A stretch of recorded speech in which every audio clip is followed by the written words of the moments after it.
ಪಂಜಾಬ್ನಲ್ಲಿ ನಿಗೂಢವಾಗಿ ಸಾವನ್ನಪ್ಪಿದ ಧರ್ಮಸ್ಥಳ ಮೂಲದ ಯುವತಿ ಆಕಾಂಕ್ಷ ಸಾವಿಗೆ ಕಾರಣ ಇದೀಗ ತಿಳಿದುಬಂದಿದೆ. ಪೊಲೀಸರ ಪ್ರಾಥಮಿಕ ತನಿಖೆಯಲ್ಲಿ ಯುವತಿ ಪ್ರೇಮ ವೈಫಲ್ಯದಿಂದ ಆತ್ಮಹತ್ಯೆ ಮಾಡಿಕೊಂಡಿದ್ದಾರೆ ಎಂದು ತಿಳಿದುಬಂದಿದೆ.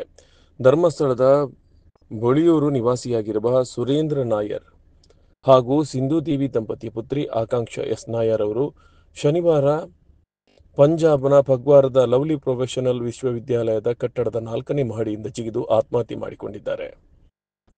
ಮೃತ ಆಕಾಂಕ್ಷ ಅವರು ಅದೇ ವಿಶ್ವವಿದ್ಯಾಲಯದ ಪ್ರಾಧ್ಯಾಪಕ ಬಿಜಿಲ್ ಮ್ಯಾಥ್ಯೂ ಎಂಬುವರನ್ನ ಪ್ರೀತಿಸುತ್ತಿದ್ದರು. ಪ್ರಾಧ್ಯಾಪಕ ಬಿಜಿಲ್ ಮ್ಯಾಥ್ಯೂ ಕೇರಳದ ಕೊಟ್ಟಾಯಂ ನಿವಾಸಿಯಾಗಿದ್ದು 2 ಮಕ್ಕಳ ತಂದೆಯಾಗಿದ್ದಾರೆ. ಆಕಾಂಕ್ಷ ಪ್ರಾಧ್ಯಾಪಕ ಮ್ಯಾಥ್ಯೂ ಜೊತೆ ಅವರ ಮನೆಗೆ ಹೋಗಿ ಮದುವೆಯಾಗುವಂತೆ ಒತ್ತಾಯಿಸಿ ಜಗಳ ಮಾಡಿದ್ದರು ಎನ್ನಲಾಗಿದೆ.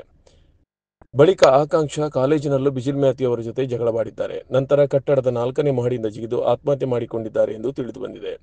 ಆತ್ಮಹತ್ಯೆಗೆ ಪ್ರೇರಣೆ ನೀಡಿದ ಹಿನ್ನೆಲೆಯಲ್ಲಿ ಮ್ಯಾಥ್ಯೂ ವಿರುದ್ಧ ಪಂಜಾಬ್ನ ಜಲಂಧರ್ ಪೊಲೀಸ್ ಠಾಣೆಯಲ್ಲಿ ಪ್ರಕರಣ ದಾಖಲಾಗಿದೆ. ಆಕಾಂಕ್ಷ 6 ತಿಂಗಳಿಂದ ದೆಹಲಿಯಲ್ಲಿ ಏರೋಸ್ಪೇಸ್ ಇಂಜಿನಿಯರ್ ಆಗಿ ಕೆಲಸ ಮಾಡ್ತಾ ಇದ್ರು. ಉದ್ಯೋಗಕ್ಕಾಗಿ ಜಪಾನ್ಗೆ ಹೋಗಲು ಯಾಚಿಸಿದ್ರು. ಈ ಹಿನ್ನೆಲೆಯಲ್ಲಿ ಶನಿವಾರ ಕಾಲೇಜಿಗೆ ತೆರಳಿ ಸರ್ಟಿಫಿಕೇಟ್ಗಳನ್ನು ತೆಗೆದುಕೊಂಡು ಬರಲು ಹೋಗಿದ್ರು. ಅಲ್ಲದೆ ಸರ್ಟಿಫಿಕೇಟ್ಗಳನ್ನು ತೆಗೆದುಕೊಂಡಿರುವುದಾಗಿ ಪೋಷಕರಿಗೆ ಕರೆ ಮಾಡಿ ಆಕಾಂಕ್ಷ ತಿಳಿಸಿದ್ರು.